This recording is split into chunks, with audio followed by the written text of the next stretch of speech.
History is about to blow your mind.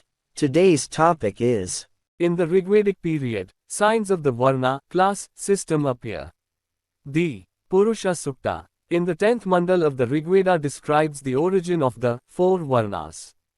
According to it, Brahmins emerged from the mouth of the cosmic being, Virat Purusha, Kshatriyas from his arms, Vaishyas from his thighs, and Shudras from his feet.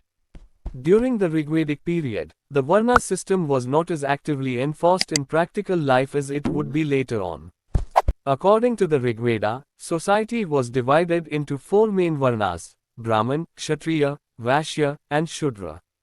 This division was based on an individual's actions and abilities, not on birth.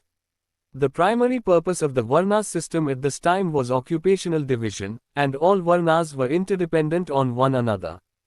Significant changes in the Varna system are observed during the later Vedic period. By this time, the system had become more rigid and birth-based. Varna began to be determined by birth rather than by one's deeds and abilities. In the later Vedic period, society was divided into 4 Varnas: Brahmins, Kshatriyas, Vaishyas, and Shudras.